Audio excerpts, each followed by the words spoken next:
Sziasztok, kellemes szombat estét mindenkinek! itt az idei, és hát ez idei első Ashes skines stream, illetve vannak még hírek is a játékkal kapcsolatban, szóval most nem ilyen uborka szezonos adás lesz, hanem vannak hírek bőven. Szóval nézzük a skineket szerintem. Ezúttal ilyen kristályos vonalra mentek rá, vagy nevezhetnénk akár jegesnek is, de ezek inkább kristályok. Trudy lesz a csomag neve, ami ugye nagyjából annyit akar, hogy a lencsén át nézve, idézőjelben. És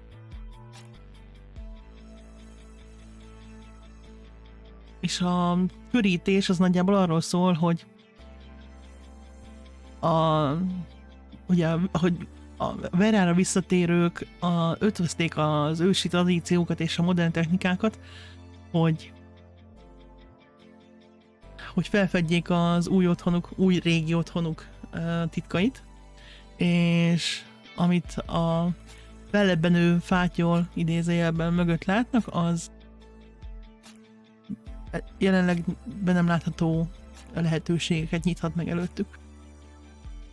Ez a csomag, ez január 12-e óta érhető el, és egészen február 9-ig lesz elérhető, szóval még bőven van idő arra, hogy válogassatok köztük, hogyha szeretnétek. Az accessorik közül egy Feather Watcher nevű távcső gyakorlatilag, ami ilyen jó kis kristályokkal kirakott, vagy égkövekkel kirakott igazából.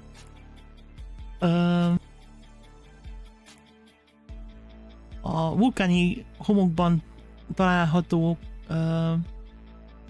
kristályosodott eszenciából készült üvegből van, és arra úgy van beállítva, hogy megnöveli más ilyen eszenciából készült tárgyak vagy lények láthatóságát.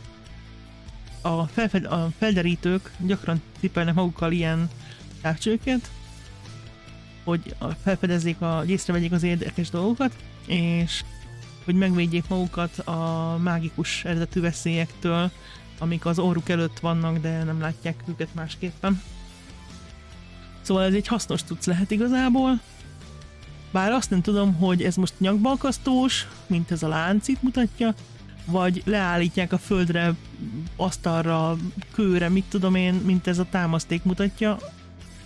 Szóval így nem tudom elképzelni, hogy mekkora lesz, vagy esetleg vállon átvetős, vagy nem tudom.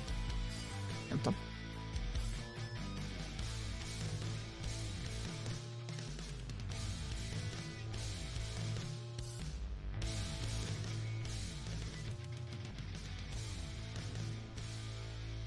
Szóval ez majd csak a modellből fog kiderülni, amikor valami karakter felveszi magára. Mindenesetre nem néz ki rosszul, bár nem tudom, hogy mondjuk egy rangernek ez mennyire titomás. Igazából ez mind majd a modelltől függ.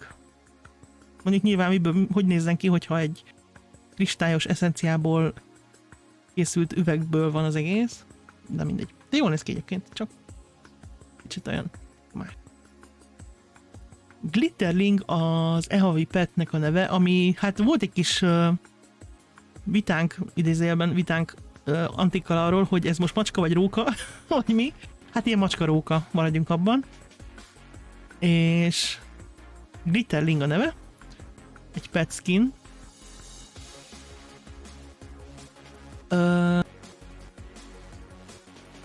És az arkanisták meg a botanikusok gyakran, vagy sokat vitáztak arról, hogy a glitterlingek azok most gólemek, vagy élőlények, de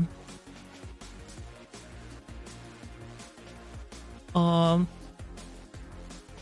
létezésük természete egy harmadik dolog lehetőséget veti fel, mégpedig azt, hogy ezek ilyen megszállt ásványokból vannak, vagy életre kelt ásványok.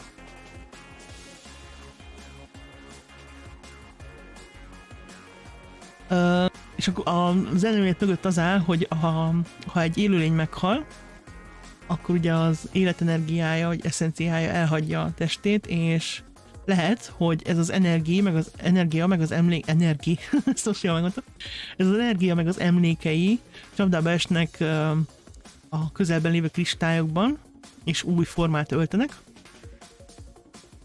Az, hogy ez egy jó dolog-e, az nagyrészt attól függ, hogy milyen tudata volt annak az adott lénynek. Igazából. De jól néz ki, szóval én ezt tuti meg fogom venni, mert szerintem ennek a modellje olyan gyönyörű lesz, hogy úristen. Szóval szerintem én ezt megveszem. Még akkor is, hogyha róka, bár szerintem macska, de macska-róka, mindegy. Szerintem szép lesz a modellje nagyon. Hát az e-havi mount az egy érdekes valami. Ilyen struc bagoly dinoszaurusz keverék nagyjából. Fateborn Nightwing a neve. És ezek ilyen érdekesen csendes madarak, amik a legendák szerint nem tudnak repülni, mert és ez onnan ered, hogy a legöregebbjeik, azok ezt feláldozták ezt a képességet, hogy megmentsék a pályrályok őseit. Micsoda nemes feláldozás, vagy áldozat. Nagyon ritkák, egyre ritkábbak, és az ősi időkben mountnak használták őket, de ilyen régi felfedezett szövegek alapján inkább ilyen utazótársak, mint petek vagy házi állatok. Szóval ezek nagyjából értelmesebbek is lehetnek, tehát igazából ilyen megengedik, hogy a hátukon üljünk, nagyjából erről van szó, szerintem.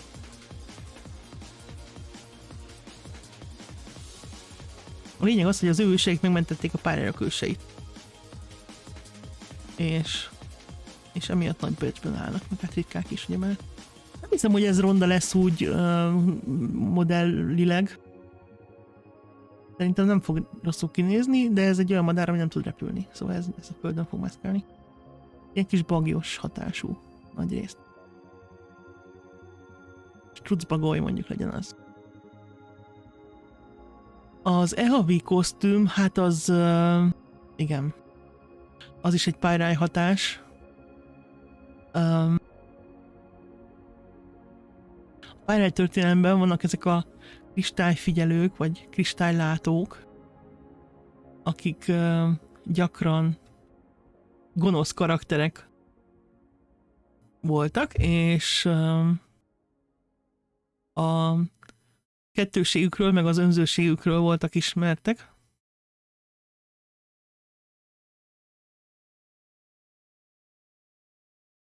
És képesek voltak arra mágiával, hogy a különböző jövőket lássanak az élet folyamban. Ezt most jól lefordítottam. Na mindegy. A tudósok vitatkoznak azon, hogy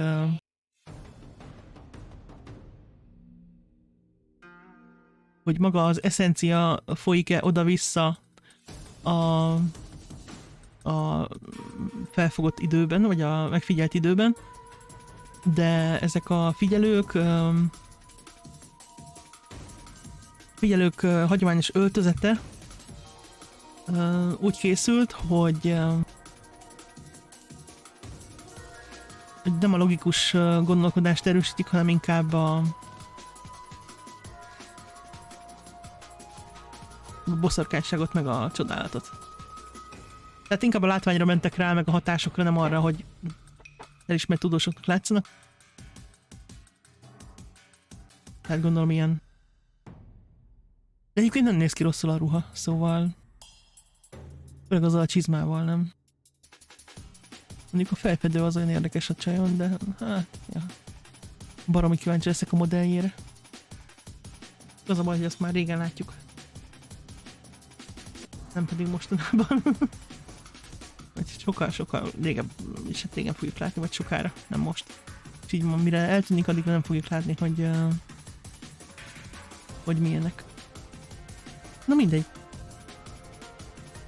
Ezen a vonalon mozog a hajószkin is, a januári hajószkin.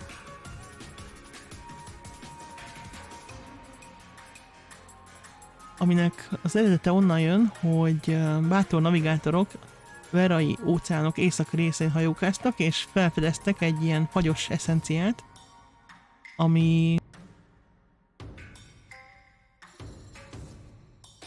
aminek hatására a jégmezők még a legvastagabb hajó törzseket is áttörik.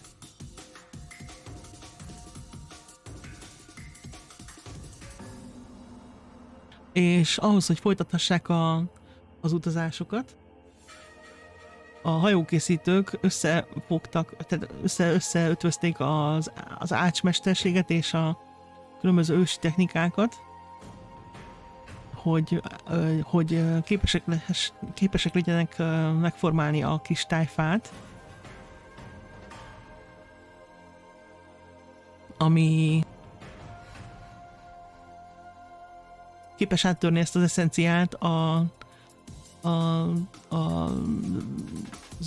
beleépített fémekkel együttműködve.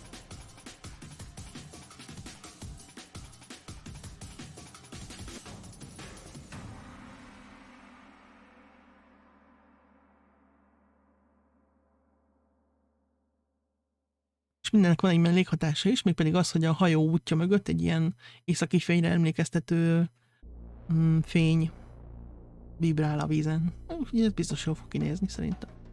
Így élőben.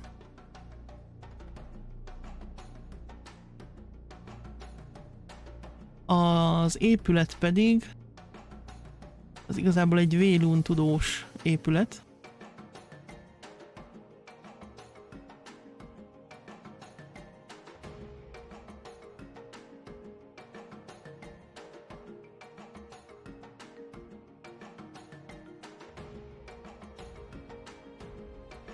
Hát ugye néhány helyen csak a változatos környezetet kell szemügyre venni, hogy felfedezzük az összefüggéseket, de a homokdűnék között, ami ugye elsőre meglehetősen élettelenek tűnik, a vélun tudósok más tudományos módszerekhez folyamodtak, különböző megfelelőképpen elrendezett kristályokkal egy ilyen összetett óraműszerű gépezetet hoztak létre, és így meg tudják figyelni az eszencia áramlását ezeken a helyeken is. Hát ez egy ilyen gyakorlatilag egy megfigyelő állomás féleség, ami az eszencia megfigyelésére szolgál. Tehát a kristályok meg az eszencia a Zehovi csomagnak a lényege nagyjából.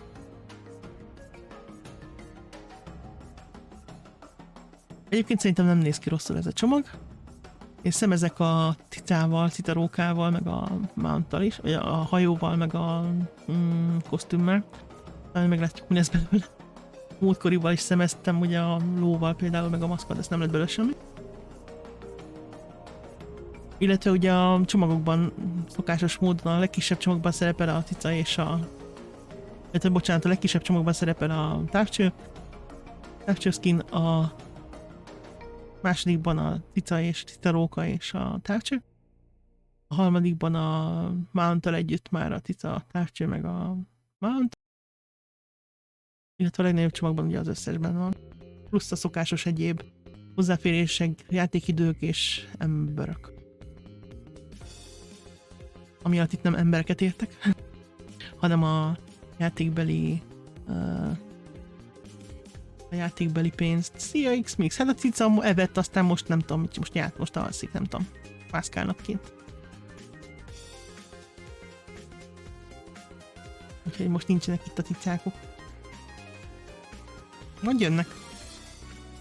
Előbb-utóbb.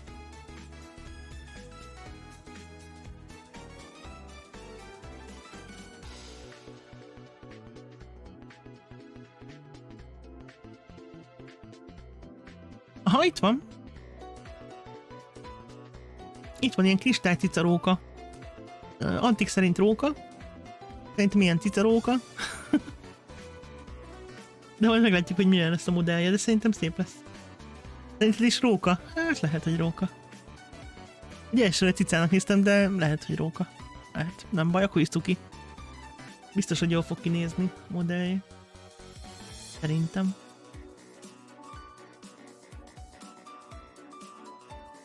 Igen, igen, igazad van abban, hogy az orra az ilyen rókás, az eléggé. Hát a falka is végül is ilyen. Lehet, hogy inkább róka igazából. Mindegy, cuki. Tehát ugye rókából már volt a tüzes róka, ami szintén tök cuki volt. De... ja, lehet, hogy tényleg róka. Nem tudom, amikor először megálltam, akkor cica ugrott be, de... ja. Igazad van igazából, mert a falka meg az apufia is ilyen rókás. Múltkor se vettem semmit, mondtam, hogy megveszem a lovat, meg mit mondtam, még a maszkot. Meg talán még a házat, mondtam, de nem vettem semmit. Múltkor visszafogtam magam. De szerintem ezt megfogom. Ez cuki nagyon, nagyon szép lesz szerintem a modellje. Megnézzek a ruha, itt a mount, ilyen óriás bagoly. Bagoly lépegető. Meg ilyen a ruha. Se rossz. Meg a hajó tök jó, és ilyen kristályhajó, és ilyen északi fényes csíkot húz maga után a vízen. Ez se rossz. De itt is vannak potenciális dolgok, amiket ezt nem lehet, hogy meg kéne venni, de majd meglátjuk. Lehet, hogy megint nem lesz belőle semmi. Bagoly lámpa. Nem, bagoly mount. Mondjuk, ha így világítani fog a szeme, akkor lámpának is elmegy a... végül is. Végül is igaz.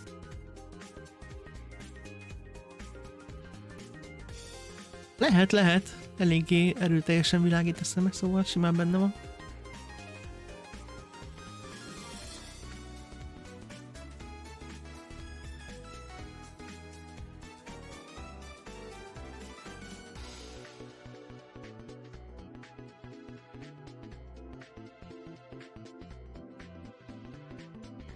Ja, nem kell világítani külön. Még nem tudom, hogy mennyire lesz sötét a játékban, mert éjszaka még nem volt az alfa 1-ben, szóval ha nagyon sötét lesz, akkor ez kifejezetten hasznos lesz. No, ezek lettek volna a januári skinek.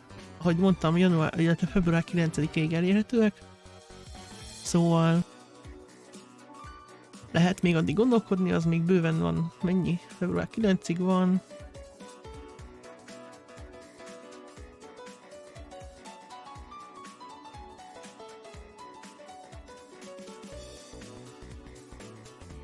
Három hét. Valamint 3 hétig. Igen, egyébként, ja, hát mondom, attól függ, hogy mennyire lesz sötét az éjszaka. Mert hogyha nem nagyon, hogy általában, még hogyha éjszaka van is, legtöbb MMO-ban nem olyan sötét. Talán kivéve talán a Black Desertben talán ott sötét van éjszaka. Talán, de nem tudok sok olyat mondani, hogy tényleg sötét van éjjel. Mert nincs. Szóval mindegy, ezek voltak a skin.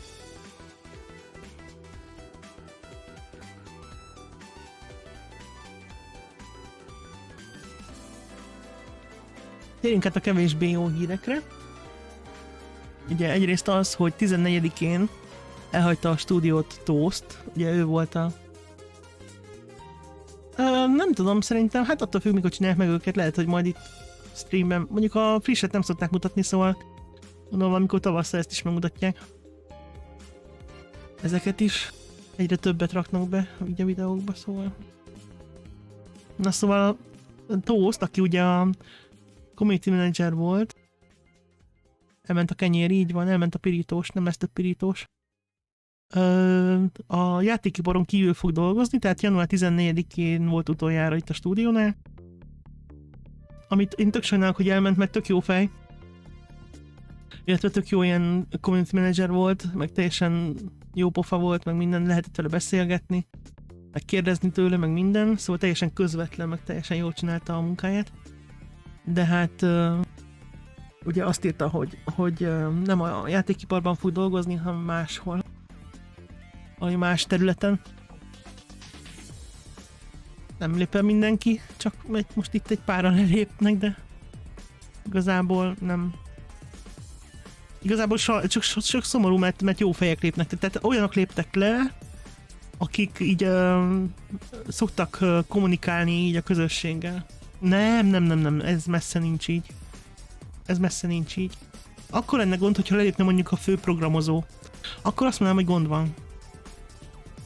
Vagy lelépne a... Ki ez a másik? Alex.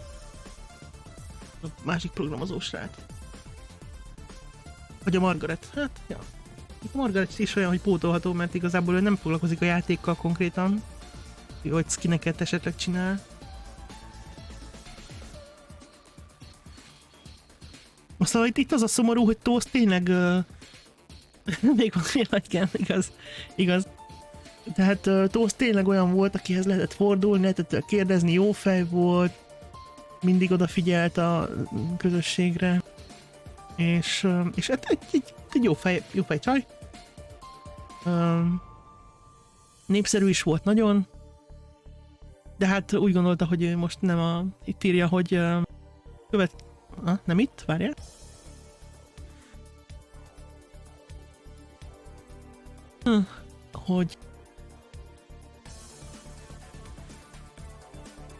Hogy ugye most itt pont nem látszik, hogy ki jelölt. Na mindegy, szóval nem a játékiparban fog dolgozni, hanem azon kívül. Gondolom kapott egy olyan állásajánlatot, ami...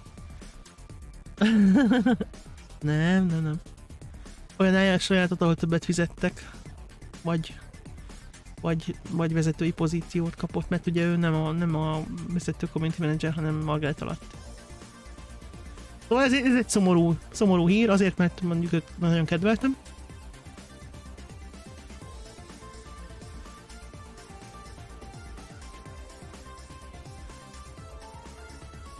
A másik szomorú hír, ami szintén azért szomorú főleg, mert nagyon népszerű fickóról volt szó. A fene. Vagy van szó, az Bacon. Ja, X-Mix, ne legyél már ilyen negatív, nincs itt átverés, én játszottam vele, úgyis láttam.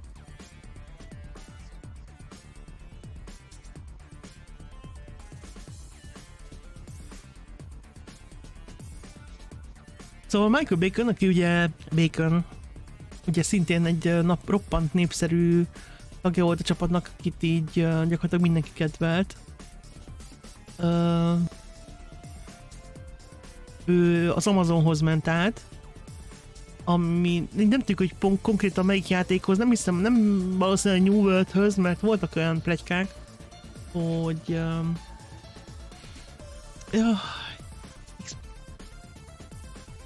szóval voltak olyan pletykák, hogy a Smedley, aki ugye az Amazon Game Studiosnak a vezetője, az fel akarja éleszteni az EverQuest franchise-t, és ugye Bacon az EverQuest 2-n, meg a kiegészítőin, az csomó kiegészítőjén dolgozott már a Daybreaknél, meg a Smedley-vel, aki ugye vezette ott is, meg most vezeti az Amazon Game Studios-t.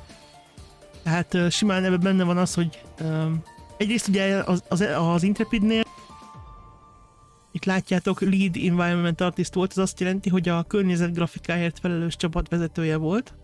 Egészen 16-tól, tehát 5 év, 8 hónapon keresztül, az nem kevés idő. Illetve előtte, azt nem is írja, de...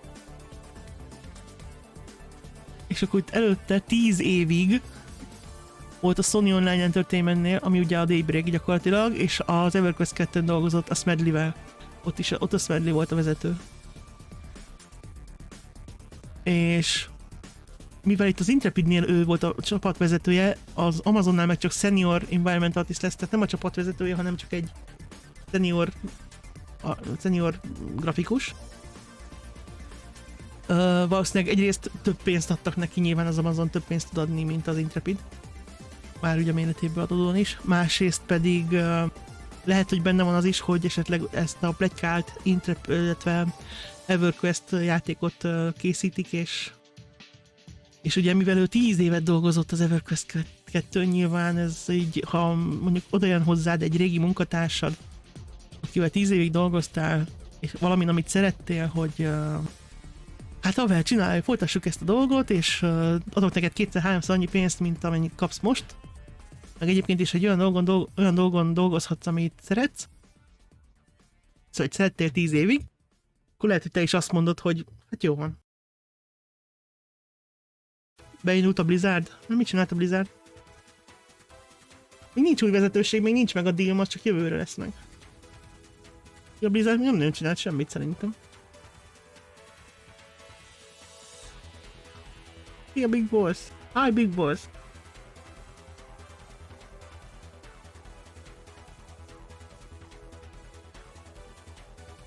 Everyone has free emotes for the followers, so you can just use them as you wish. Yeah. Yeah, everybody got some. I mean, the affiliates got some. Yeah, me too. I'm talking about the changes at Intrepid. That Toast left and Bacon left, and Soft Peter left. Because he left, he went to Amazon Game Studios. Yeah. Okay, Toast is here. Right, I will show you. Toast went to work outside of the gaming space, so she will work outside of gaming industry, and I guess she will get more money or something like that, or she will have a leading position because now she was not the leader of the community team. So, but I don't know. She just said that she will work outside of the gaming space. Bacon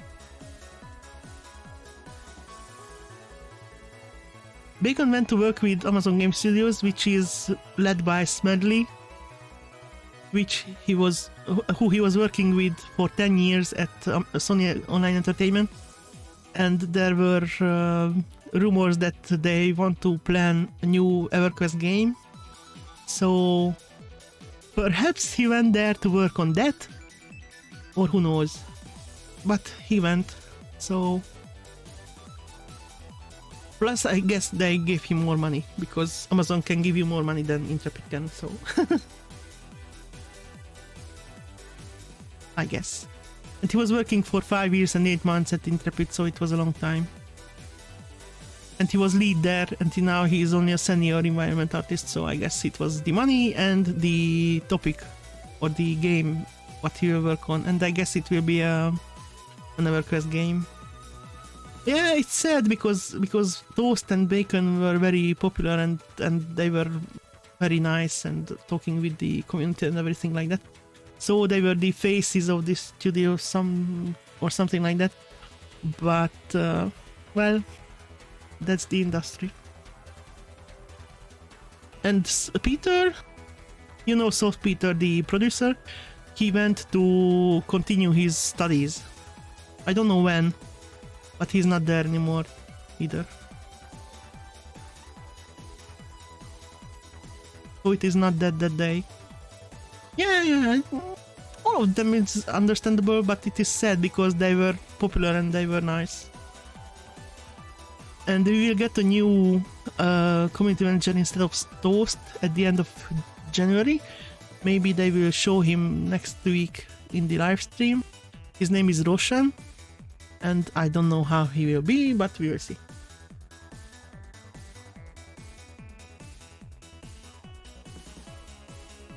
We will see.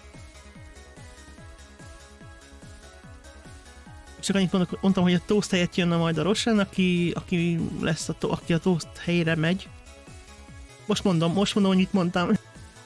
A Toast helyett jön majd a Roshan, aki január végén fog jönni, és ő fogja betölteni azt a pozíciót, amit a Toast betöltött, és majd meglátjuk, hogy milyen lesz, nem tudjuk. Lehet, hogy jövő héten mutatják be a streamen.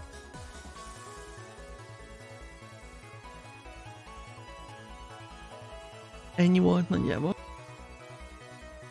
So these are sad news, but understandable.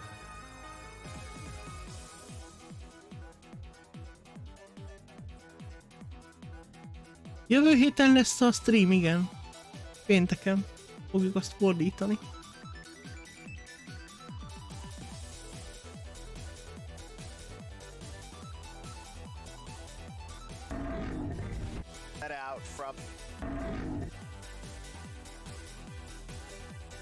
És ezen kívül még volt egy interjú Stevennel az MMORPG.com-tól.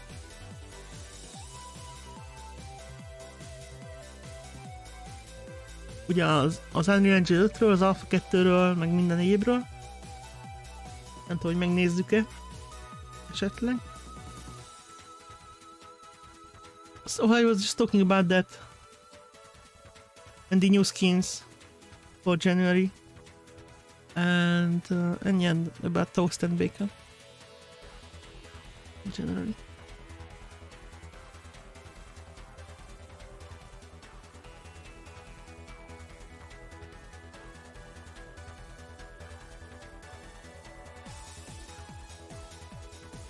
Jövő héten lesz a stream, és akkor azt ugye fordítjuk, és szerintem ott bemutatkozik majd a Roshan. Meg ki tudja még mit fognak mutatni. Majd meglátjuk.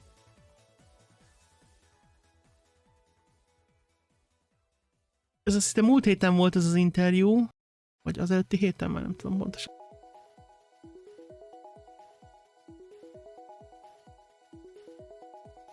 Nem tudom, megnézzük? Vagy nem nézzük meg és fordítsuk? De hogy is, ezt kimondta? Ki mondta neked? Ez hülyeség, már bocs.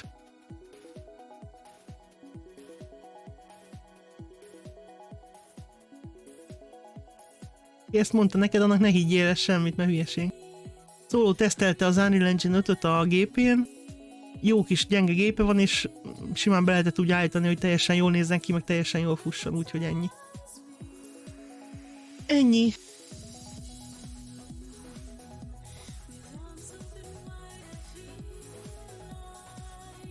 Nem kell mindent elhinni, amit hallasz. Hát én nem teszteltem az Unreal Engine 5-öt, miért teszteljem? Nem vagyok ilyen programozó. De tesztelem az alfát, amikor kijön. Az Alpha 2.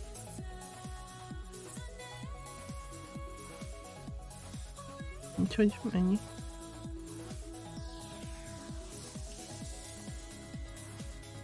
No, nézzük bele a videóba, szerintem lekapcsolom a zenét.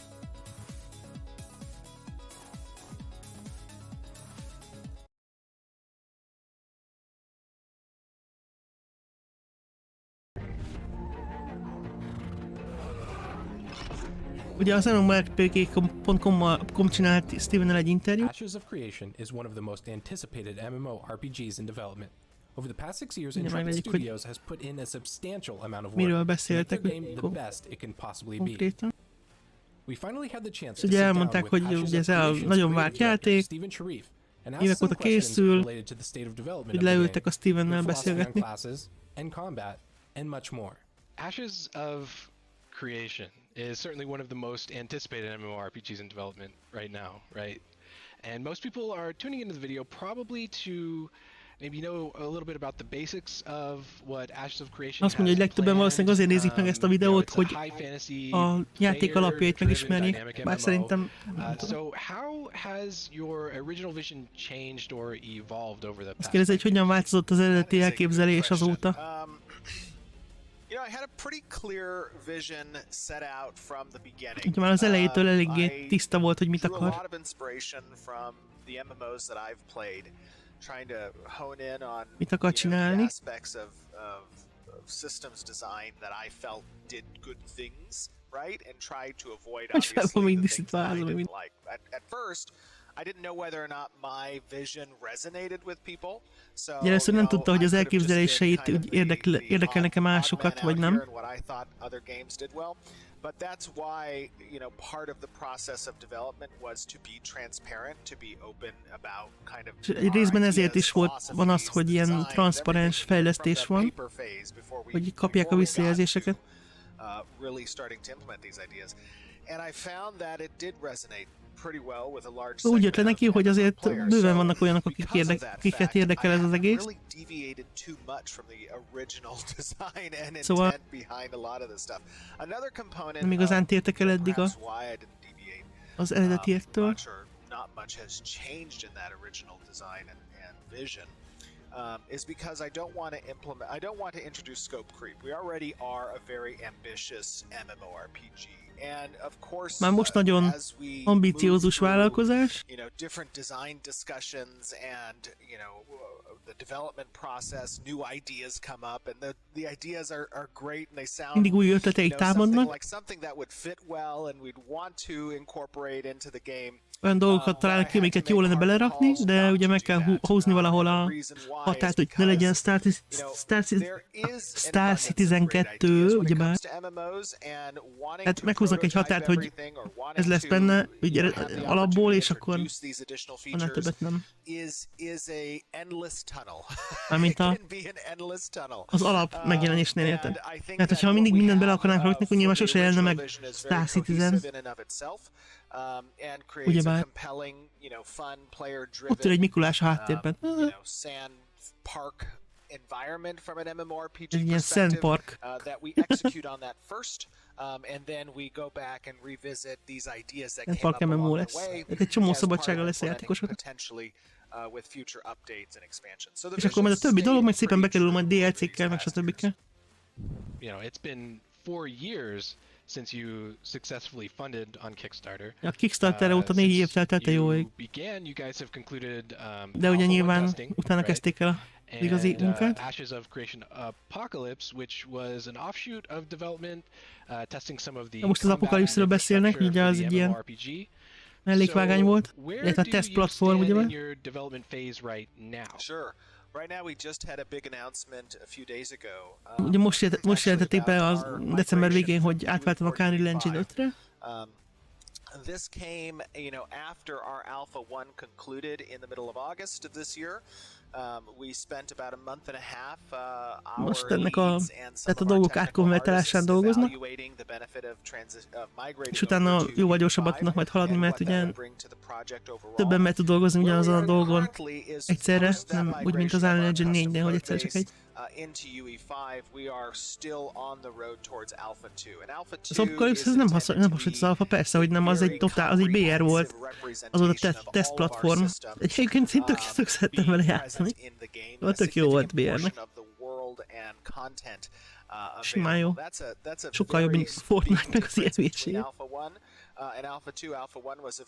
De hát lekapcsolták. Hát az akciójáték volt. Hát az totál más volt, nem nézett ki jobban. Csak más volt a kamera. Nyilván akciókamera volt, az full akcióharc volt.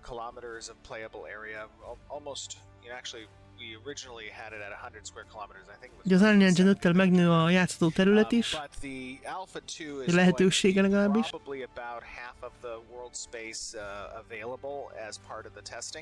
I would say just over 220 square kilometers Kirin! of world Oh, szeretem a Kirin. which is a pretty comprehensive portion of the game. Durván néz ki. That's where we are. We've just finished our migration over to UE5. We are still on the road towards Alpha 2. We haven't announced a date yet. Most azt mondta, hogy befejezték az Unreal Engine 5-ös migrációt, bár mondjuk szerintem nem fejezték be, nem tudom, az úgy érdekes lenne, ha befejezték volna. De hát ki tudja.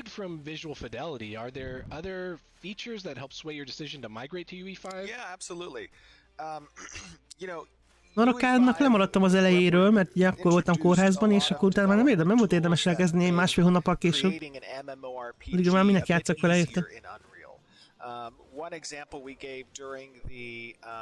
Addig már mindenki, nem tudom, Gold 800-as szintű volt, hát kikarbotokkal játszani egyfolytában, hogy felhúzom arra sose napján. Érted? Tehát semmi értelme nem volt. Ugye most azt kérdezte, hogy milyen előnye van még a Unreal Engine 5-nek a látványon meg a sorokon kívül. Ugye, amit az előbb mondtam, hogy többen tudnak dolgozni ugyanazon a dolgon. Például. Ilyet itt áll. For an MMORPG specifically is a very, very good benefit. Undoubtedly, you know, you guys at Intrepid have run into probably more than a few hurdles with the pandemic, And back Milyen in hátrányokat May okozott of a this year, járvány? developer, Jeffrey Bard moved on to pursue his own Ugye passion in Bard the elment VR a space. So how is the team coping with tavaly áprilisban elment ugye development with everything going on azon a up to this VR point? játékon And dolgozni? do you feel like you've actually made it back to like pre-pandemic productivity? I believe we have made it back to pre-pandemic productivity. Azt mondja, hogy szerintem már visszatértek a járvány előtti March of 2020 when originally we moved out of the office initially and at our working from járvány home előtti condition for produktivitáshoz. majority of the pandemic. It Ugye most már was a beköltöztek little nagyjából az új bit stúdióba, difficult szóval. getting transitioned initially, but from a production standpoint, it actually was not as bad as we thought it was going to be. Igazából nem hatott rájuk olyan negatívan a járvány, meg az otthoni munka, mint amire gondolták az elején, hogy hatni fog. Ability to interface with one another via virtual connections like we utilize TeamSpeak and Slack. Használták ezeket az online lehetőségeket, TeamSpeak-et, meg mindenféle konferenciahívásokat, meg stb. És ez segített nyilván. De ugye mégis az igazi, hogy most már benn vannak a stúdióban, és akkor így tudnak közösen brainstormingolni. Different companies or different projects at different phases of development or perhaps even live ops, they handle these types of not being at location better or worse than others. For the stage of development that Ashes of Creation was in when the pandemic hit, it's obviously still a very collaborative, very creative process that, you want to be able to walk over to another person's station and amikor beütött a járvány, az pont egy olyan fejlesztési fázisban volt, ami ilyen kreatív fázis, tehát így szeretnek így átmászkálni egymáshoz az emberek, megnézni, hogy mind dolgozik, meg ilyesmi. Ez most így kimaradt. Nyilván a home office miatt. So that definitely presented some hurdles. The biggest hurdles that we actually experienced during the working from home was onboarding. We are still a growing studio. We're over, 100. És a legnagyobb hátrány ez az új emberek felvételénél volt, mert ugye nem tudtak szemtől szembe találkozni az új jelöltekkel, hanem ugye csak online. És nyilván úgy azért más beszélgetni valakivel, akivel még sose találkoztál, hogy nem ott ül veled szembe, hanem a képernyőn látod. Főleg amikor ő ugye arról híres, hogy ilyen így kiválogatja az embereit, szóval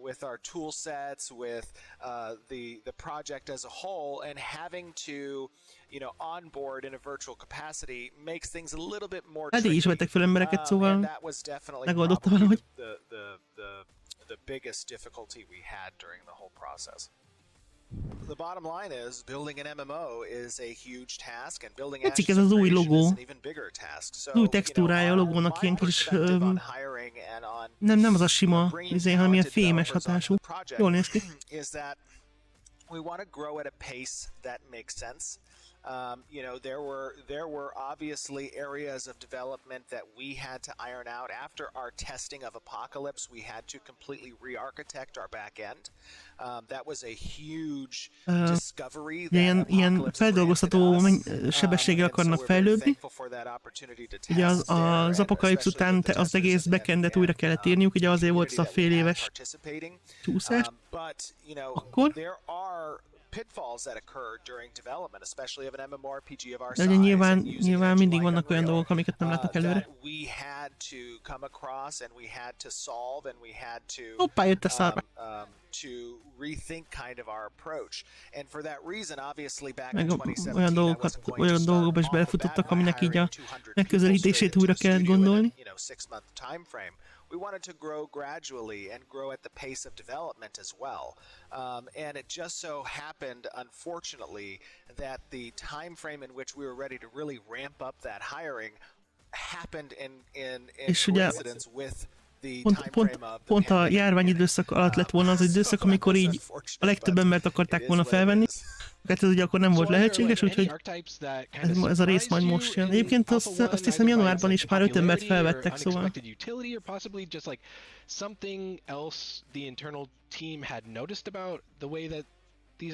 think as we began to kind of flesh out back in 2018, the different so we call the base 8 archetypes, and then when you combine them with your secondary archetype selection, we call those classes. So you have 64 classes, 8 base archetypes. Ja, a klasszokról. Ugye 8 archetípus van, és ha ezeket kombinálod a másodlagossal, -2 plusz 5, így van. Vagy ha úgy eszik, -3 plusz 5. És akkor ugye úgy vannak a klasszok a 8x8 archetípus kombinációval. De akár nevezhetné másodleges klassznak, meg másodlagos klassznak, és mégis mindegy. Amongst either groups or raids, right? Also, you know, it was really cool to see a significant segment of the population be interested in this support role, because oftentimes you hear about, you know, the DPS and damage dealers and the tanks and stuff like that, and the support roles typically get a little less love, even though they're an integral component. And in a lot ja, ugye, hogy általában az MMO-ban az ilyen support klasszok azok nem kapnak akkora figyelmet, de itt nem akarják, hogy ez legyen. And I thought that was a shame, you know, because there are a lot of Nem people who akarják, hogy enjoy itt the ez legyen, ami identity of tök jó. that support in the classic traditional MMORPG parties. So making that a fun and compelling Abból 4 volt meg, azt hiszem. Ugye a cleric van, a mage, a 3, meg a tank. Ja, 3 van meg. Rangert még nem rakták. Várjuk a Rangert, nagyon.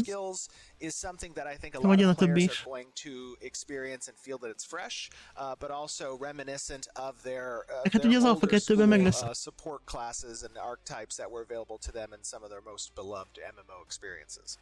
In addition to all the classes, we Itt also közben have, megörülnek. you know, races, each with their own Szóval az Alpha 2-ben benne lesz majd az base összes stats and racial augments. So alapklassz certain meg a races might kombinációk. have a predisposition to certain Nyilván ezt classes based tesztelni on kell majd. stats, but are there any potential benefits to choosing races that may not initially seem like a good match for archetype or Vannak-e faji előnyök? So I mean, obviously, you know, there are going to be Igazából ez az interjú ilyen alapokról beszél nagy részt. that arise, Tehát aki követte a játékot, az ezeket már hallotta. might call for a more niche build type, right? And what that means is, you know, you may have a broader approach with one particular race to archetype combination. Ugye lesznek bizonyos előnyösebb kombinációk, így fajok meg klasszok között, de nem ilyen kizárólagosan. Specific race to archetype combinations that are going to excel within more specific types of engagements. And the idea is this kind of rock, paper, scissors approach to balance, where it's acceptable that you might not stand toe to toe with a particular engagement that isn't best suited for you or your selections or your particular customized Mindig engem sose érdekelt, hogy miből érdemes mit csinálni, mert nem az alapján döntöm el, hogy milyen fajjal leszek, hanem az alapján, melyik tetszik meg nem. Most az EZO-ban például High Elf Nightblade-en van, amikor azt mindenki varázslónak mondja, hogy az annak jó, de hát én jól el vagyok a Nightblade-del, szóval. In that sense, you know, having the high customization options with relevant choices across a spectrum of encounters, I think, is going to make for an interesting and compelling composition of players. Hát sok lehetőségünk lesz beállítani a dolgokat, szóval. Mindenki megtalálja majd, ami neki tetszik. Még te is X, még. Balance, you know, the rock paper scissors balance, you know, which, you know, it probably wasn't that high on the list. Hát emberből lesz kétféle kapásból. Kétféle elf, kétféle ember, kétféle ork, kétféle törpe, meg a túlnárok. Yeah, Alpha 2 will definitely have a degree of balance that's incorporated. Our focus from a balance perspective, at least when it comes to encounters or PvP, is going to be based around the party. Not around the single archetype. Az Alpha 2-ben fontos szerepe lesz ugye az egyensúly beállításának is. Az egyensúlyt nem 1v1-re fogják tervezni, ezt megint elmondja, hanem of csapatra. class composition, a party composition, and how Tehát they're balanced egy v with one egyben another, and I think it lends well senki to ne the visítson rock, majd, paper, hogy scissors approach. csapatra van kihegyezve az egyensúly, nem egy v egyre. Balance choices, it'll be something that we observe from a data perspective as we collect logs of, combat that players are enjoying in the game in Alpha 2. We'll probably come up with hotfixes and updates to balance a little bit of that. We did that. Neked ugye majd biztos lesz sok ilyen kis update, meg patch, hogy így finom hangolják az egyensúlyokat. There were some elements of the tank archetype that actually were just way overpowered, and we. Ja, például az Alpha 1-ben volt, amikor a tank nagyon-nagyon túl volt tápolva. Egy kicsit visszavettek belőle. De ezt ugye ezt könnyen lehet állítgatni igazából. Of course, it can have reverberating effects across different classes and whatnot, but that really. Állítgatni kell a csúszkákat. Kis túlzás. Are there other features aside from combat that you're looking for feedback on in Alpha 2, or is it just going to be like a az Alpha 2-ben nyilván nem csak a harcról fognak visszajelzéseket kérni, hanem minden. There's definitely feedback, apart from just combat that we're going to be eliciting from our players for Alpha 2. Feedback on the communication of UI to players with the status of the world's development, being able to az Alpha 1-ben nem volt egyensúly. What nodes are progressing where, what it feels like to watch points of interest like dungeons and meg az, hogy a boss leszólózza, vagy a cleric leszólózza a boss-t, az nem a klasszok közötti balanszra vonatkozik, hanem maximum PvE balansz. Tehát az nyilván olyan, hogy boss felelősítik, aztán mindjárt nem szólózza le, értem. Ennyi. To their exploration. What is the variance and visual appeal to the different nodes? We have a pretty complex way that we're showcasing nodes and their advancement that makes them stand out. A nódok is többféleképpen, mind olyan dolog, amiről sokat beszéltünk már. A nódoknak is többféle típusa van, és máshogy fognak kinézni attól függően, hogy milyen fajok vesznek részt a felhúzásában, többségben. Constructing certain service buildings and accomplishing certain, server activities that change the way the story is told. These are all elements that we want to elicit. Meg ugye azt is tesztelni kell, hogy hogyan hatnak a sztorira bizonyos események, amiket a játékosok csinálnak. Ezt mindet. Lesznek ilyen checkpointok, amik triggerelnek különböző dolgokat játékban. And obviously we're not going to collect all of that information at one given time for an Alpha 2 debut. There's going to be multiple testing sessions because Alpha 2 intends to be persistent across until így az Alpha 2 előbb-utóbb ilyen folyamatos teszt lesz, és abból lesz ugye később a tesztszerver.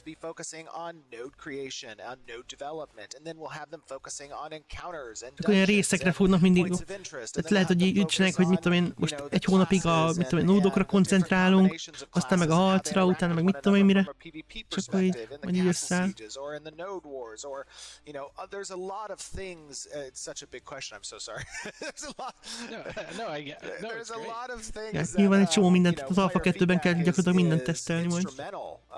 To our path forward as we iterate upon our designs. I mean, just coming out of Alpha 1, we have had literally, 2 months of very intense design discussions with my designers. Az Alpha 1 az 4 hétig tartott, és kb. 2 hónapot töltöttek azzal, hogy itt feldolgozzák az adatokat, meg a visszajelzéseket, megbeszéljék a dolgokat, szóval. Ez nem kis munka lesz. People who are interested in following our development that we have our core designs, we have our core vision, but within there is subtleties and intricacies that are likely to change as a result of engaging with the player base and what their response is. És biztos lesznek olyan dolgok, amiket változtatniuk kell a visszajelzések alapján így az Alpha 2 közben is. Nodes play a really big part in that setup creation. I mean, not only do they have a lot to do with some of the more unique aspects of the game, such as, government, diplomacy, player housing, but, a big part of the endgame loop revolves around, node sieges and the potential to make changes to the world through these node changes. We could probably spend hours just talking about nodes alone. I've right? spent many A nódok az egyik alapvető rendszer a játékoknak. Kb. Arról órákat lehetne mesélgetni. For someone who is watching this and they may not have followed Ashes of Creation up to this point, they hear the word nodes. Can you maybe describe how you see players leírja azoknak nagyjából, hogy miről van szó, akik mondjuk nem hallottak a játékról még. Sure. Yeah, nodes are in a way, nodes are a lot of things, but from a player perspective, nodes are the key to unlocking content in the world, one. And then two, nódokkal lehet majd állokkolni a tartalmakat. Home that you share the direction of its development and specialization in. So these are little cities, potentially little cities that exist across the world, right? We have over potenciális kisvárosok, amik fejlődhetnek és meghatározzák a körülöttük eseményeket, és ugye amikor indulunk, akkor nincsen egy város se. Azok nőnek, azok a potenciális nódhelyek nőnek, ahol fejlődnek a játékosok, hogy bármit is csinálnak. Ugye a nód is kap ebből XP-t, és akkor úgy jön létre. Core hub for all systems comes in through these nodes, and it gyakorlatilag minden rendszer a nódokra épül. So when you kind of walk out into this open, fresh world, you're going to be doing itt a sárkányok, amit nem vettem, meg pedig olyan monsters, collecting experience, advancing your character level, crafting, gathering supplies, and doing quests, right? And those all will stem out from these starting locations. And as you're doing that, unbeknownst to you, there is in the background some node somewhere near you that you're existing in its what we call zone of influence. And as you collect experience through all these activities that you do in the game, as you would normally do in an MMO, you're contributing that experience to that node or whatever node. Most mondja, hogy bármit csinálsz, egy része a nódnak megy az XP-nek. Amint nem úgy, hogy te kevesebbet kapsz, hanem a nód is kap XP-t. Az alapján. You're going to see some tents pop up, you're going to see some NPCs appear, and you're going to now start getting opportunities for kiírják, hogy mit tudom én, az X nódból város lett, vagy falu, vagy akármi. Ezt is lehetett látni az alfegyben. Narrative quest lines, and you're going to be able to tell the type of node based at its first stage, whether or not, scholars ugye az első szint, de lehet látni majd, hogy milyen típusú nód lesz, hogy tudományos, vagy vallási, vagy gazdasági, attól függ, hogy milyen NPC-k jelennek meg. In the types of quests and tasks katonai. that they have for you to do, right? So if you are a player that tends to gravitate more towards the economic side of things and gathering resources and crafting, and that's kind of your, shtick, so to speak, in an MMO, that's probably where you're going to be doing a majority of your activities. If you're more on the dungeon delving, hogyha mondjuk például te ilyen AH20-ára akarsz lenni, akkor nyilván egy gazdasági nód környékén érdemes ugrálnod. Meg mondjuk valami vallási vonalon akarsz elindulni, akkor meg egy vallási nódnál érdemes. Ugye minden szerver totál más lesz, attól függően, hogy az ottani játékosok milyen nódokat állokkolnak, meg húznak fel. Meg ugye ehhez kapcsolódóan milyen tartalom lesz nekik elérhető. Simán lehet, hogy az egyik szerveren megvan ez az insta, a másikon meg nincs. Hát nem úgy fejlődtek. So these can become sprawling half-kilometer diameter metropolises that players have an opportunity to then do a whole host of things. Elect player government, construct specific types of buildings that specialize. Városokban a vezetők építenek különböző épületeket, amik azokat látnak el. Fejlesztőhelyek, a könyvtár, a tudományos nódnál például. Gyakorlatilag nódjátéknak is lehetne hívni. The whole design is centered around. I think it has a little bit better ring than the node game. Agreed. Interesting thing about nodes. So recently, another popular game launched that we won't mention by name. recently launched though, but territory control is a egy nemrég megjelent játékban is fontos szerepe van a területfoglalásnak. New World. One might say.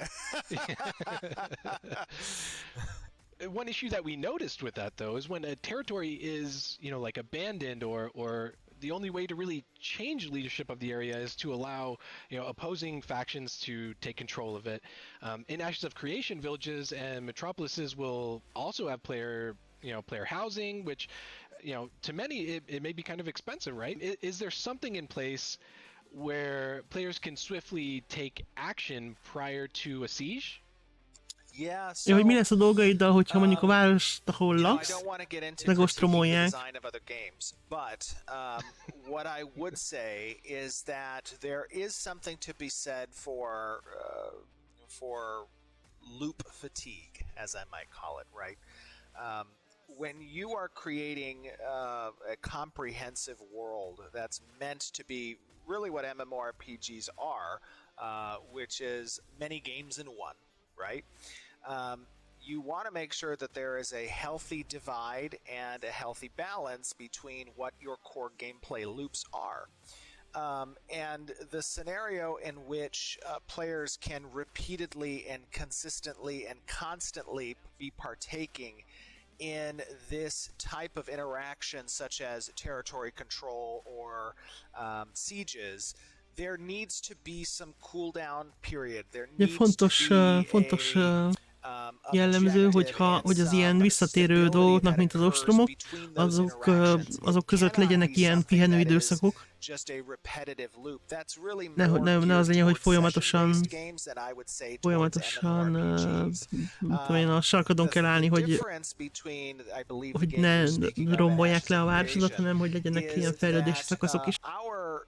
Node sieges, which is what you would most likely refer to as the similarity with the other game's territory controls, is that there is a declaration period that exists prior to az ostromoknál lesz egy ilyen bejelentési szakasz, amihez különböző, amikor questet is meg kell csinálniuk, meg kell csinálni egy ilyen tekercset, erőforrásokat kell gyűjteniük a támadóknak. Nem az van, hogy csak így bejelentem, hogy támadok, és akkor támad, hanem fel kell készülni.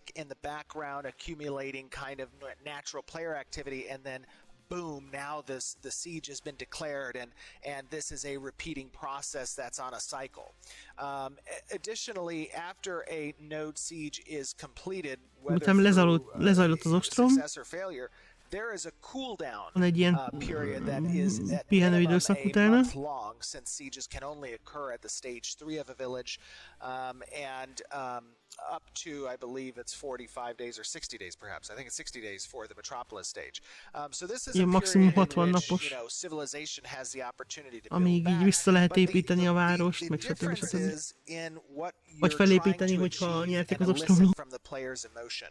This is not something, node sieges are not intended to be happening all the time and repetitive for a particular node. Tehát nem az lesz, hogy minden nap van node siege, hanem egy nagy esemény a szerveren. 60 napos TD, igen, hát nyilván nem az lesz, hogy minden nap lesz város ostrom, hanem azok ilyen nagy események lesznek. Fel kell rá készülni, várni kell rá. Or loop that players are going through. They might participate in other sieges elsewhere against different cities. Nyilván több város van, tehát több lesz, de egy város életében nem lesz folyamatos ostrom állapot.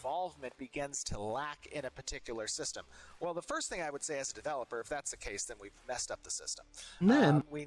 Több város van, és több város meg lehet ostromolni, de egy város életében nem lesz folyamatos ostrom állapot. Tehát nincs az, hogy megostromolják, vége van, és akkor másnap megint megostromolják, és vége van, és akkor másnap megint megostromolják. Tehát ilyen nem lesz.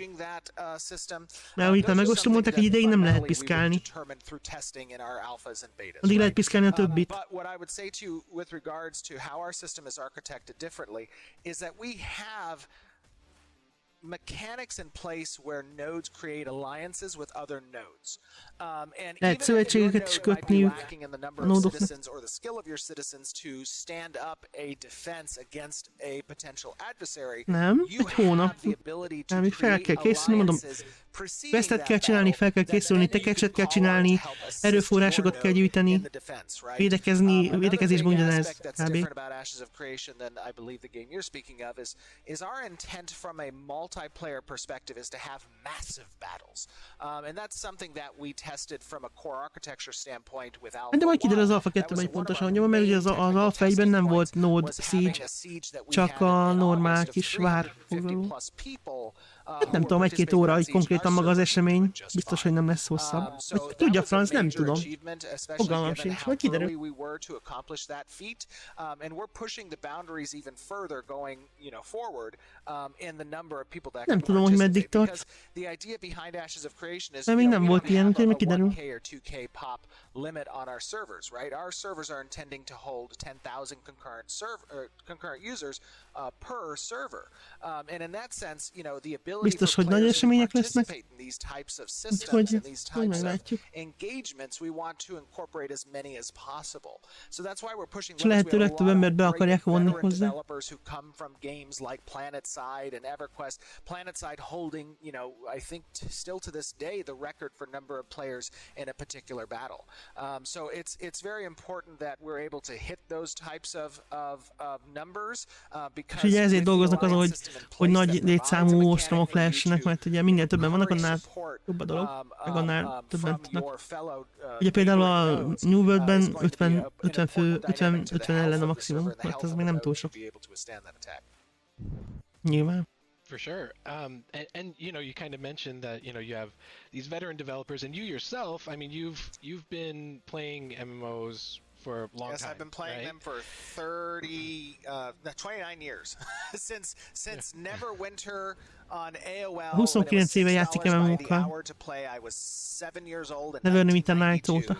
And at the end of that first month, my mom got like a $2,000 bill from AOL, and she was like, "What are you doing?" I was like, I És az első hónap végén az anyukája kapott egy $2000 számlát, és így kiabálta, hogy mit csinál? Obviously, since you've played so many of them, since you have developers who Betárcsázós worked on a internet lot of korában. these games, there's influences of these games that have kind of brought you to where you are, and then you also have these other games like that, which will not be named, but there's these other games that where you see them and they launch and maybe they're a little similar. So are there any lessons that you guys kind of learned from seeing systems that have some similarities, or from previous games where you're like, this is how they did this, but Tanulnak-e valamit a hasonló játékokból? Yeah, I mean, I think that a lot of games today, developers and designers take inspiration from what they know, and what they know is what they've played. And in that sense, it's I think a healthy interaction Ugye az Ashes-nek many development studios to be able a to fontos lean on, hatásjátékai az a Zárt Cage, meg a Lineage 2 például. Ezek főleg ez a kettő. You can draw similarities between some of the systems that Ashes has and some of the systems that a Lineage 2 had, or that ArcAge had, or that WoW had, right? In that sense, there's a common shared pool of knowledge across players and developers alike that you're able to kind of lean on. De a Lineage 2-nek főleg a PvP-re. Elvileg. In the way that we've changed certain systems, for example, our open world, PvP system is based or predicated around this idea of kind of crime points, one might call them, or karma, we call them corruption. We want to avoid Ugye Lineage 2-ben volt ez a karma rendszer, itt meg ugye a korrupciós rendszer, vagy mit is talált ki rá, szóló, mi volt az? Rontás. Nem szóló volt, nem So tudom. we don't want to put Rontál. hard restrictions on that because I think that, you know, hard Ugye itt, hogy restrictions are the a antithesis kisebbek of legyilkolását this büntetik, meg hasonló. sandpar mentality across our design A lányos philosophies. 2 az nagyon hasonló But we do rendszerre want to rendelkezik, mint discourage it, amiről so az we have eset szó. that corruption system. And in Ha that valaki sense, I esetleg think játszott a lányos PKing will 2-vel, be a very minimal occurrence as a result of the corruption system that I added some additional elements ugye nyilván to tovább prevent fejlesztette valamennyire PK a characters, to incorporate bounty hunters saját that can ízlése identify the szerint, meg location of PK characters, nem the egy az egyben ability to kopi, drop csak gear, you hasonlít know, hozzá. gaining a scaled amount of corruption based Igazából on a the teljes level disparity corruption between the systemet azt player is that majd az Alpha kills and the 2-ben player fogjuk that got látni. killed, right? Az That's Alpha 1-ben going nem to nagyon volt discourage low-level benne. ganking. You know, there's a lot of elements that I add twists on because as I experienced these systems or mechanics in previous games, there were well-known faults with them that never got addressed by the developer. Ugye a korábbi játékokban, amik hasonlítottak, voltak így a hibák, amiket az otthoni fejlesztők nem javítottak ki annyira, amennyire kellett volna esetleg. De ők meg ezeket a hibákat ugye ki tudják küszöbölni, vagy máshogy csinálni, hogy jobb legyen. You know, sometimes you might have a publisher who doesn't have control over the Ugye meg a development másik of fontos a elem, hogy particular ugye a game. kiadók sokszor beleszólnak abba, hogy mi legyen egy játékban, de hát nekik ugye saját, tehát nincsen fölöttük egy kiadóvállalat. Tehát gyakorlatilag az, amit Steven mond. Nincsen igazgatótanács, meg hasonlók, meg részvényesek, meg ilyenek. És hát részvényesek talán vannak, de ők a részvényesek, szóval.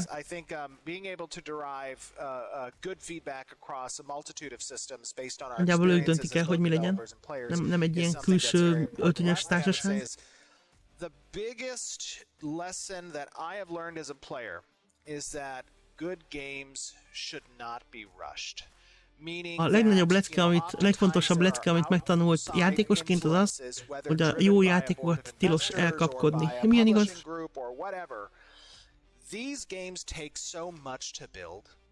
Ugye sokáig tart összerakni őket,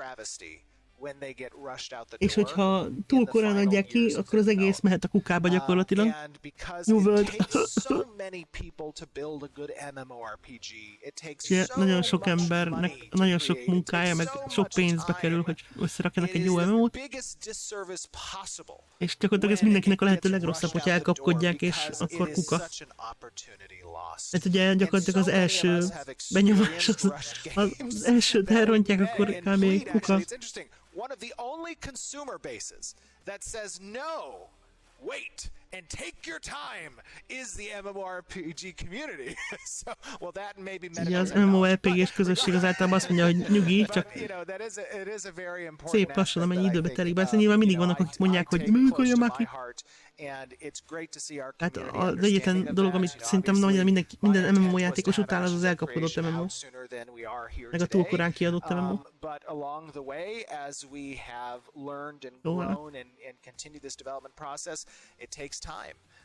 And our community has been very not only forgiving but supportive of that as well, and it's great to see. You know, a lot of players are looking forward to all of the mounts in the game because it seems like you always have a different one that you're on. Sokféle mount van ezt a játékban, ugye ezt tudjuk. Taming in animal husbandry is currently in the works, and we've seen ezeket some majd really lehet interesting mounts szelidíteni. on your monthly live streams. Hát nyilván a skineket is tudod rárakni, hogyha mondjuk veszel egy ilyen raptor skint valahol, akár most a játékot, akár a boltból, ahhoz először kell szerezned egy raptort a játékban, hogy rá tud rakni. Na ez a régi logó, és az új logó, az a fémes, ez sokkal jobban néz ki szerintem.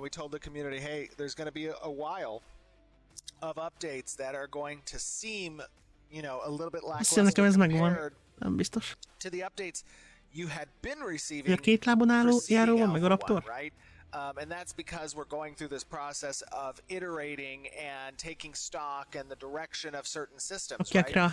So we were showing a lot of mounts because, you know, while design and engineering are iterating and changing systems and whatnot, art just, you know, they have a master asset. They gotta make those assets and they just keep on trucking, right? They don't care about what design and engineering per se are doing. They're continuing on their asset creation. So it's become a little bit of a meme over the last probably 5 or 6 developer updates mates that I jump on and it's like, all right, is everybody ready to see some mounts? So that's why I think people were really happy with the latest UE5 reveal. But to answer your question, you know, a significant portion of the world population will be available for taming and breeding as part of the animal husbandry system. And the reason why we have such a diverse and eclectic, you know, selection of mounts that you have seen and others have seen is because not only is this a method by which we help to populate the world with NPCs, but it is also part of a very robust approach to our animal husbandry system. And mounts have been always near and dear to my heart as a player in MMOs that I've played. And you don't really see, there are a few games that do them well, but there's a lot of games that don't do them well or don't even care to pay attention to them. And I think that's a significant misdirection in development because these are elements of player-owned assets that are very, very important to many people. You know, I think it's something that it is a healthy focus to have in a game, especially when those mounts are achievable in game and they are focused through a system that kind of leverages the ability for players to go out activity-wise, capture these things, bring them back to their freehold, begin to experiment and discover the genetic trees that are az Animal Husbandry-vel meg you know, weird befogunk looking mounts, állatkát, and és then akkor they have something hazavisszük that's a unique to freeholdunkba, them, és ott right? kísérletezünk, Or hogy that's difficult to összepárosítsuk acquire. másik példánnyal, más statokkal hozunk létre utódokat, tehát ilyen, mint az Arcade-ben a breeding, csak azért egy kicsit továbbfejlesztve. Arra is sokan várnak. So will there be specific situations or even specific classes where you kind of foresee combat pets as being used more often? Yeah, so Harci petek? the idea of combat pets versus summon pets, right? We have Harci a petek és summoner megidézett archetype, petek. and the summoner archetype does not have that portion of power taken away when they summon their pet, right? That's part of their class kit. That's part of their power is their summon. So setting that aside for a moment, combat pets, which can be acquired by any archetype, and this is essentially an item that exists within your backpack. You cast the item to summon your pet. When it is summoned, it's not intended to be a vertical gain of power, because when you make pets, combat pets at least, a vertical power gain, then it becomes a no-choice solution. You must have a combat pet. If you want to play efficiently, you must have a combat pet. And I wanted to steer clear of that because the way I wanted to approach combat pets was more of a horizontal power choice, meaning depending on the type of encounter you're facing, depending on the threat assessment you have, you know, a combat pet might be relevant or it might not. One combat pet might be more relevant than another combat pet, and that's part of your gear acquisition, your item chase, to attain this more comprehensive selection of combat pets that you can have available to you and can be summoned in the event that you want to engage an encounter with a different aspect of your power curve, right? Not vertical but horizontal. So in that sense, you know, it was something that is not intended to provide a no-choice solution, just be a vertical power gain, but rather be depending on the situation. You know, initially the project was primarily self-funded by you. So in a project like this that takes a lot of funding, and like you were saying before, you know, it takes so long to create, were there concerns about being able to keep your staff you know, on and continue funding the project? No, there wasn't any concerns about that. Kell aggodalmak azzal kapcsolatban, hogy meddig tudják fenntartani a fejlesztést így anyagilag, de nem. A tervekben vannak. Progress in the development of Ashes and started reaching what we felt, you know, obviously we wanted to initially allocate towards the project. We knew that we were going to go far above that. Ja, mert tudták, hogy az elején, amíg kijelöltek pénzt, hogy ennyit fognak ráfordítani, hogy túl fogják lépni, azt már előre tudták. Nyilván. Our hiring schedule has been about sustainability. One thing that I can't stand as, you know, having az új emberek felvétele is a fenntarthatóságra épül. Nem szereti azt, amikor a stúdiók egy különböző projektekre vesznek fel embereket, aztán kirúgják őket, aztán az új projektre megint, aztán kirúgják őket, azt nem szeretik. And our goal has been to hire obviously at a pace that makes sense for the project, and as olyan ütemben vesznek fel új embereket, ami így illeszkedik a fejlesztéshez. Nyilván rengeteg a munka. Ilyen 170-175 ember. Az év végére talán lesz. Azért az nem kevés. An atmosphere that people want to show up to work each day and are És passionate about the project. ekközben meg akarja tartani a jó közösségi szellemet, hogy az emberek akarnak munkába jönni, és örömmel dolgoznak együtt a többiekkel. Meg úgy az egész IP-t is majd tovább akarják gondolni, hogy nem csak MMO lesz, hanem azt hiszem társasjátékon dolgoznak. És mármint az a fickó, aki szokott lenni az RPG-s streameken, az a bolt tulajdonos. Nem ő a felelős azért.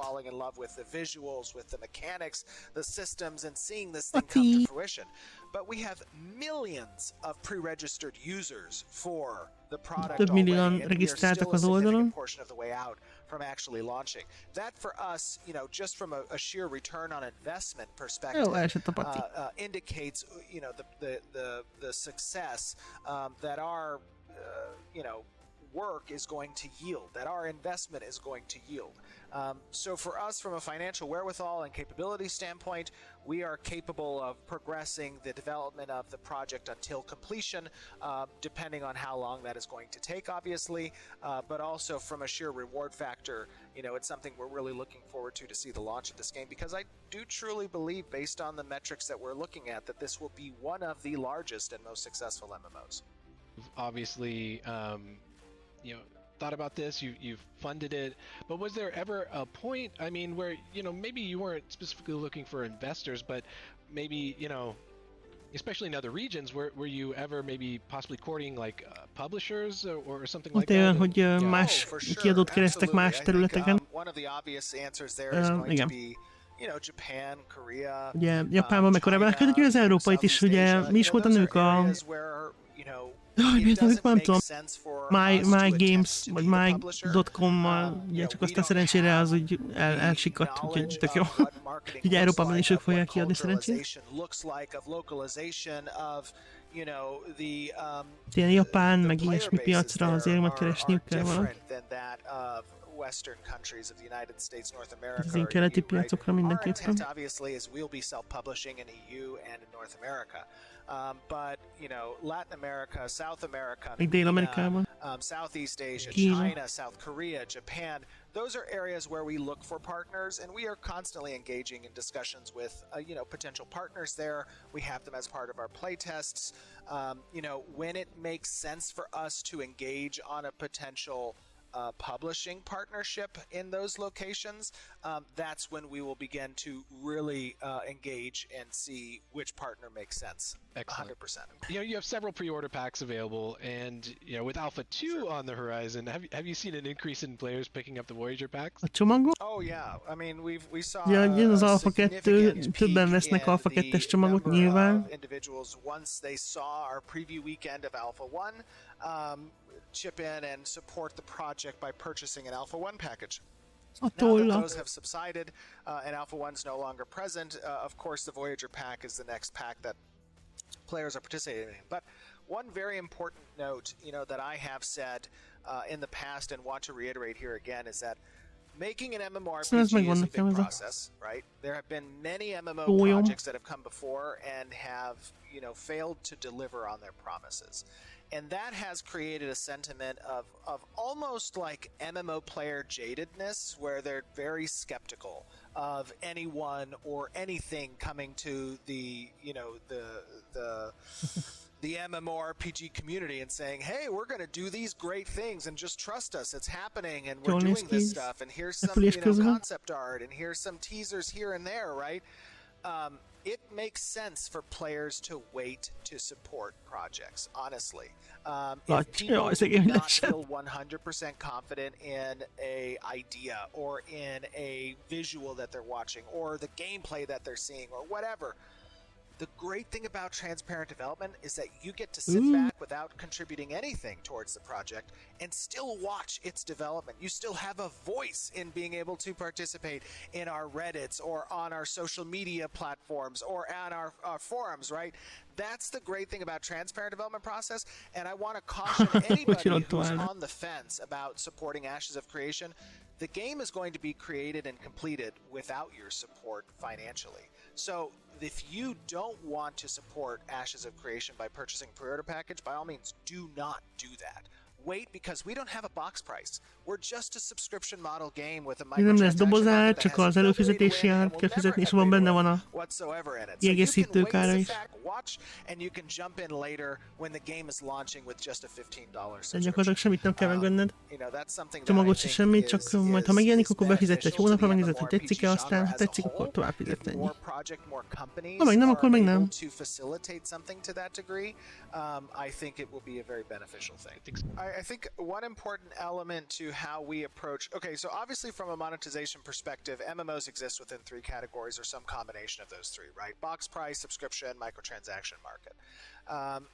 Now, free-to-play usually incorporates a microtransaction market that is not necessarily what players want because it does incorporate power gain, and that's the way that they incentivize players to make purchases. Box price incorporates an element of barrier to entry, right? Where players don't know if they're going to enjoy the game and they don't want to necessarily shell out 50 or 40 bucks initially on the box price because they want to have an opportunity to experience that game. A subscription model is really beneficial because it's a low barrier to entry. It has a persistent revenue stream to the company, so it is incumbent upon the developers to create new and compelling content and a release schedule that makes sense to support that subscription model. And from my experience, könnyű a belépés, mert ugye nem kell kicsengetni 60 euró dollárt, hogy belekezdj játékba, csak 15-öt vagy 14-et, vagy 11-et, attól függ, hogy váltják át az euróra, hogy befizess egy hónapot, és megnézed, hogy meddig, vagy hogyan tetszik. És ugye a shopban meg ugye csak skinek lesznek, az ilyen gyűjtögető típusú játékosoknak, akik szeretik a skineket gyűjtögetni, azoknak tök jó, de csak skineket kapnak, semmi más, semmi előnyt, szóval.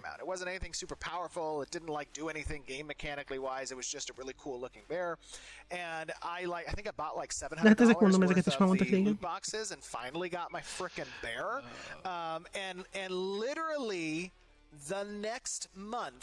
They released the bear for $15 from the loot box into the marketplace, and I almost threw my elköltött egy pár ezer dollár például valamelyik játékban lootboxokra egy medvéért, és akkor aztán kiesett neki nagy nehezen pár ezer dollár után, a következő hónapban meg $15 meg lehetett venni a shopban. Kicsit mégis. Egy lootboxok nem lesznek. But the fact that they then just blatantly smacked the players in the face and offered it in the next month was something so principally angering to me that I almost quit the game at that point. I ended up quitting the game later because they undermined the player economy by introducing some really strong pay-to-win mechanics into the marketplace. Utána jött a Thunderstruck 3, és akkor nyilván abba is hagyta. A hírhet Thunderstruck 3. I want our players to rest assured that when we say exclusive, when we say this isn't going to be something that's then released on some holiday schedule in the future, like, you can rest assured if you're going to shell out money for a cosmetic item, valamire azt mondják, hogy exkluzív cucc, akkor az többet nem fog megjelenni. Valami skin például, valami ilyen eseményre vagy valami. Nem lesz pay to win. Nyilván, mert ezek csak skinek ugyebár. Nem fog semmi ilyesmi. Gyorsabb utazás, plusz statok, meg ilyesmi.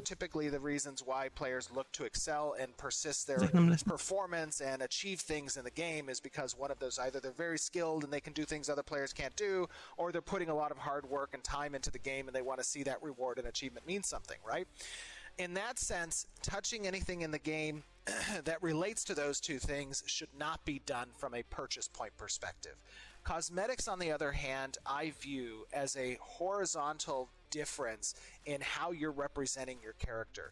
That now what that means and how we és ez se lesz olyan szintű, mint a Black Desertben, hogy ha nem veszel $60 kosztümöt, akkor szarul néz ki a karaktered. A játékban megszerezhető cuccok is jól néznek ki. Mármint úgy, most csak úgy nem a statokat mondom, hanem csak külső. Hát még a skinek vétele sem kötelező, meg egyáltalán nem is kötelező nyilván.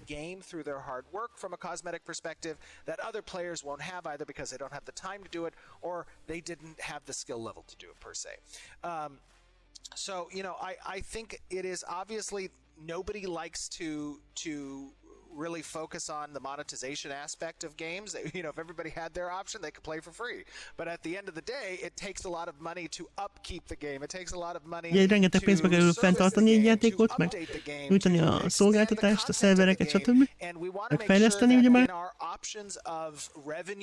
És szerinte az a havidíjas plusz skinshopos no pay to win fizetési modell az ideális. Semmi én egyetértek, szóval. Base is important, and we don't want to chip away at that thing. So, you know, that's kind of been my philosophy towards. Úgyhogy egyelőre nekem jó. Például. So, nem jöttek a cicák most. Just about to end here, so of course I have to, it's the obligatory question, because you've got this coming on the horizon here, and I'm pretty sure I know what I'm gonna get, but okay, Alpha 2. When are we gonna see it? Mikor lesz Alpha 2? Úgy tudja. Nem tudja azt még. You wanna shoot us out a release date right now? I have learned in my kint ugrálnak. Kint izé van bunyerány. Mindjárt megyek, adok nekik kaját. Jó ez a kis emote, ne cuki. This is what our internal schedule looks like, and everybody can look forward to our Alpha 2 launching in this quarter. That oftentimes Murphy's Law does come into effect in game. Nyilván nem fog dátumot mondani, mert nem tudja még, hogy mi lesz. Szóval egyelőre nem tudjuk, hogy mikor lesz Alpha 2. Nem akarja bejelenteni az Alpha 2 indulását, amíg biztosak, nem biztosak benne, hogy az is tuki, hogy akkor lesz tényleg. There's going to be testing that leads up to it. There's going to be, you know, some press announcements. You'll start seeing a ramp up of development updates incorporating Alpha 2 footage. That'll give you clear indicators that we're getting ready to announce a date. Thank you very much. We'd like to thank Steve and Sharif for taking the time to chat with us. Jó, van. Na, ennyi volt az MMORPG-s interjú, hát is újdonság nem volt benne. If there's something you wish Ashes of Creation did different. Thanks for watching.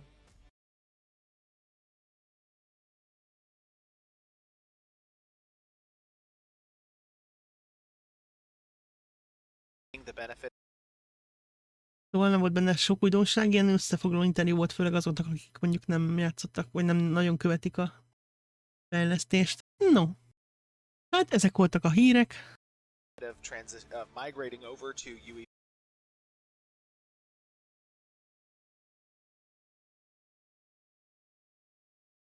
Ezek voltak a hírek erre a hónapra.